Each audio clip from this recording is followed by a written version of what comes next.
My name is Maria Dalton. I'm going to be 27 this year. I've been married for 5 years and have a son named Martin who just turned 4. At first, I worked full-time after getting married, but now I work part-time at the same company. My husband is 30 years old, 3 years older than me. I fell in love with Kevin Carlton's romantic gestures, which led us to date and eventually get married. But after we got married, Kevin, who used to be kind, started acting more controlling. Kevin has a younger sister named Jane Dalton, who is 20 years old. Kevin spoils her a lot, maybe because they have a big age gap. Before we got married, I didn't really have a problem with this and thought that Kevin and Jane got along well. After we got married, I started noticing some changes in Jane's behavior. She often comes over to our house, and every time she does, I feel like I have to do everything for her because Kevin always gives in to her selfish requests.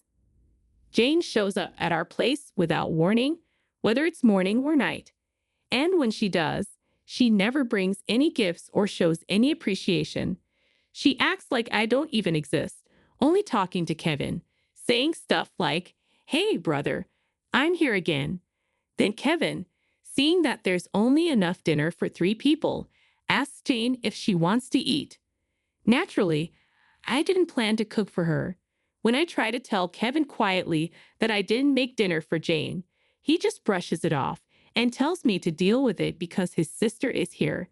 So, in the end, I end up giving my portion of dinner to Jane. And then, loud enough for Jane to hear, Kevin blames me, saying things like, "You should have made more food." When Jane hears this, she looks like she's about to cry and apologizes to me. Kevin comforts her and scolds me, saying things like, "You're not being considerate," or "Don't be mean to my sister," even though Jane says sorry every time. I notice that Jane seems happier when Kevin pays more attention to her than he does to me. It's like she enjoys it. I fix myself a meal from leftovers in the fridge, thinking I'll eat with Kevin and Jane and our son Martin. But just as I'm about to start, Jane tells Kevin she wants to talk to him alone. "Martin, you eat with your mom," Kevin says, moving us to another room. This isn't the first time he's done this. After Martin and I finish eating and go to clean up, I find Kevin and Jane chatting happily on the sofa. Their dishes are still on the table, untouched. They never bothered to clean up. I feel like they see me more as a maid than a wife or sister-in-law. They don't talk to Martin either, as if he's just a maid's child brought to work. I start cleaning up in the kitchen and am about to give Martin a bath when Kevin calls me loudly. It's nearly 8 p.m., but he says, "Jane wants cake. Go buy it now. Get it from the shop near the station," he adds, specifying where. Going to the cake shop will delay Martin's bedtime, but when I hesitate, Jane says to Kevin, "I want it now," and Kevin rushes me, saying, "It's okay if he sleeps late today." What's with that attitude when Jane is here? Kevin starts loudly blaming me. I know I'll have to go to the cake shop, so I reluctantly decide to go. The shop near the station closes at 9 p.m., so if I hurry, I can make it. As I'm getting ready, I overhear Kevin and Jane talking loudly. They say things like, "She's so inconsiderate," and "Why did you marry her?" I can't leave Martin behind, so I take him with me. As I'm getting him ready, I hear Kevin's loud voice from the living room saying, "If you defy me again, we'll get a divorce." Martin can hear it too. He might not understand the words, but I think he knows his parents are fighting. Holding back my emotions, I ask Martin, "What kind of cake would you like?" He brightens up, saying, "Mom, I want a cake with lots of fruits." So Martin and I chatted happily about cakes on our way to the cake shop, forgetting about Kevin's earlier words. We made it just before closing time, and luckily, they had the cake Jane wanted. We bought 2 cakes, plus the fruit-loaded one Martin wanted. Back home, I served the cakes to Jane and Kevin, then prepared Martin's cake and took it to the dining room. But as soon as I set it down in front of Martin, Jane pointed to it and said she wanted that one instead. Before I could say anything, Kevin moved Martin's cake in front of Jane, ignoring Martin's protests, and let her eat it. He said, "I bought that cake with my money, so I get to choose," which made me really upset. I couldn't hold it in anymore and voiced my frustration to Kevin and Jane. Kevin then threatened with divorce. Martin stopped crying but held my hand tightly, looking worried. Then, after some thought, he said, "Mom, I also love cake with strawberries on it. It's really delicious," referring to the cake Jane initially wanted. I felt like I was making Martin endure too much. There were 3 adults, including me, making a 4-year-old put up with this. Seeing Jane reach for Martin's cake after he said how yummy it was made me take him to the next room so he could eat it in peace. Kevin apologized to Jane, saying sorry for being stingy, and I wanted to argue, but I held back, not wanting Martin to hear about divorce. Watching Martin happily eat his cake was a relief. After finishing, we decided to have a late bath and sleep in Martin's bed. The next morning, Jane had already left. As I was about to wake up Kevin and Martin and prepare breakfast, I heard Martin crying and rushed to him. Shockingly, Martin's piggy bank, given by my father, was broken, and all his saved-up money was gone. He'd always said goodnight to it before sleeping, just like he did last night. At that time, the only people in the living room were Kevin and Jane. Asked Kevin about the piggy bank, and he said indifferently that Jane needed some money, so she took it from there. As I held Martin, crying and shaking, I felt his pain so deeply that I cried with him. It hurt to see Kevin care more about his sister than our son. I felt a mix of anger and sadness. "Why are you making the mornings so tense?" "I feel terrible," Kevin exclaimed. "Don't you think you did something wrong? Martin is crying so much for the first time since our marriage." I expressed my anger towards him. I had always been careful not to argue in front of Martin, but I couldn't stay silent seeing him upset like this. Feeling hurt and shocked by Kevin's sudden actions, I watched as he handed me divorce papers and left the house with a loud bang. Martin, who had never cried over the issues with Kevin and Jane before, must have reached his limit. He had been crying since last night. Unable to bear seeing Martin so upset, I suggested we skip daycare for the day. Martin seemed happy to be with me and eagerly agreed. We spent the day playing together. Martin brought a picture book from the shelf, sat on my lap, and happily remarked that I was the teacher at nursery today, looking like an angel. His little heart must be full of patience. I decided to take the day off work to be with him, despite causing trouble at my workplace. When I explained the situation, they kindly granted me a day off, urging me to play a lot with Martin. In the morning, we went to the park, played games, and had fun on the playground equipment. When we got home and had lunch, Martin seemed tired and fell asleep on my lap, just like when he was a baby. Instead of doing household chores, I decided to cherish this moment and be healed by his peaceful sleeping face and breathing. As I dozed off, I was startled by a noise from the entrance. It wasn't time for Kevin to come home yet, so I became suspicious. Quickly grabbed Martin and hid in the bedroom closet, taking only my bag with valuables. I heard someone enter the house and search for something. It turned out to be Jane's voice. She seemed to be searching for something and made a phone call to Kevin, mentioning searching for something. I wondered if it could be one of my belongings they were looking for. Feeling unsettled by Kevin's behavior and Jane's unexpected intrusion into our home, I quickly packed essentials for Martin and myself. When Martin woke up, suggested we visit Grandpa's place. We headed to the station and took a train to my parents' house, which is conveniently just 2 stations away.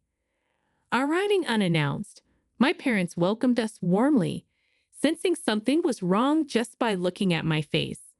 Martin immediately started playing with their pet dog, which helped me relax a bit.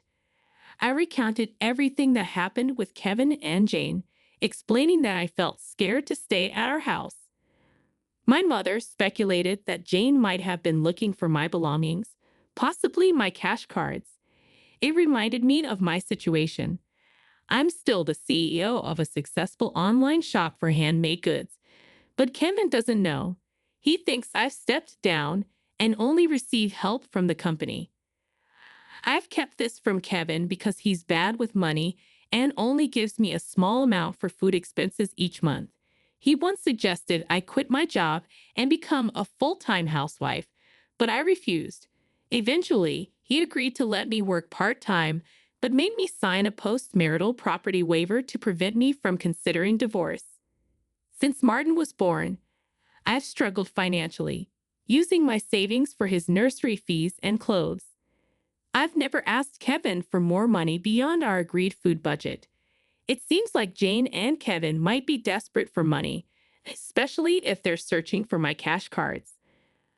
I have a separate savings account for Martin where a portion of my salary goes each month.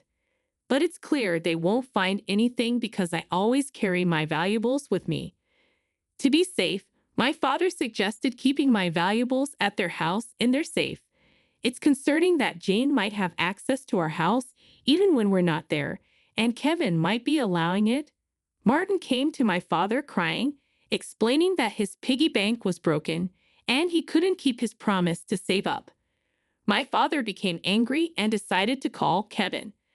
But my mother advised against it, saying we should calmly find out their purpose first to prevent them from making excuses later. We decided to record their conversation to find out their intentions. My parents consulted a lawyer friend, and we returned home. While I was cooking dinner, Kevin came home and immediately asked me about my cash cards. When I questioned him, he gave vague answers. Then he demanded all my part-time money for his sister. When I refused, he became angry and pushed divorce papers toward me, saying hurtful things about Martin and valuing Jane over him. I silently packed, took Martin, and left. Kevin insisted on divorce, but I couldn't go back to a house where my sister-in-law was treated like family while Martin and I were pushed aside. Kevin bombarded me with messages and calls, but I ignored them and went to my parents' house.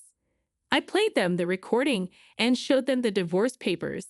They advised me to do what's best for Martin, even if it means divorcing Kevin. But I fear that might hurt Martin too. While struggling with this decision, Martin said he was hungry, and my mother made him his favorite dish, hamburgers. Seeing her kindness toward Martin brought tears to my eyes. She said she prepared the hamburgers so that Martin and I could visit them anytime. After taking a bite of the hamburger, Martin exclaimed with a big smile, "Grandma's hamburger is so good. I want to eat it every day." He said this to my mother with joy in his eyes. I replied, "That's because this hamburger contains my love for you, Martin," as he took another big bite and offered some to me. Touched by his kindness, tears streamed down my face uncontrollably. My father reassured Martin, "Mommy is crying because she's so happy that you gave her this hamburger. These are happy tears, not sad ones." Martin smiled, understanding. He then said something that made my heart ache. "This hamburger is so delicious. If Jane were here, she would have eaten it." Hearing this, I couldn't hold back my tears and hugged him tightly. Seeing this, my father's eyes turned red. I told Martin, "It's a blessing to be with family, isn't it?" He looked surprised and asked, "Isn't Dad saying that only Jane is family? Is my family just Mom, Grandpa, and Grandma?" My father gently replied, "Yes, that's right." He then asked Martin if he wanted to live with us as a family, to which Martin replied with a laugh, "Of course. We're family." This brought smiles to everyone's faces. Despite considering divorce, this meal filled me with such happiness that I decided to part ways with Kevin and tell Martin about it. Although it was a heavy topic, Martin seemed to understand and happily agreed to live as a family. That night, Martin slept with my father and the dog, bringing comfort with their faint laughter. I lay in bed with my mother, reminiscing about my childhood, feeling at peace. The next day, I turned on my phone to find over 200 calls and messages from Kevin, showing his emotional instability. It exhausted me, so I turned off my phone again. Today, I discussed with a lawyer and formalized my intention to divorce. The lawyer will meet with Kevin tomorrow. Later, the lawyer explained that Jane had accumulated a significant debt from the casino and shopping addiction, and Kevin had acted as her guarantor. When Jane couldn't pay her debts, they decided to use my savings to help. Now, Kevin wants me and Martin back and doesn't want to divorce me. The lawyer said the divorce papers I gave had already been submitted, and when asked if this meant the divorce was accepted, the lawyer confirmed yes, it was. Kevin seemed sad, saying he doesn't want another man to have me. But knowing everything was finalized gave me peace of mind. I expected arguments about child support, but he agreed to pay $340 every month for Martin. Later, Kevin called me. His tone was calm. Unlike before, he admitted he thought keeping me financially dependent would stop me from divorcing him. He also confessed to spoiling his sister Jane, thinking it was showing sibling love. He wasn't ignoring Martin, but he felt jealous of him for having my attention. He asked me not to remarry until he settled Jane's debts, but I told him firmly that I didn't love him anymore and wouldn't reconsider. I could hear him crying softly before he said, "Please be happy," and hung up. I talked with my parents about our future and decided to stay with them till Martin grows up. He also transferred to a different nursery. I resumed my role as the company president after explaining everything to my coworkers. Later, I heard that Kevin and Jane told their parents about the divorce and their debts, which led to them being disowned. Their parents were more upset about not seeing their grandson again than the debt. Now, Kevin and Jane live in a small, old apartment, always blaming each other. They brought this upon themselves. Today, I'm happy being with my family.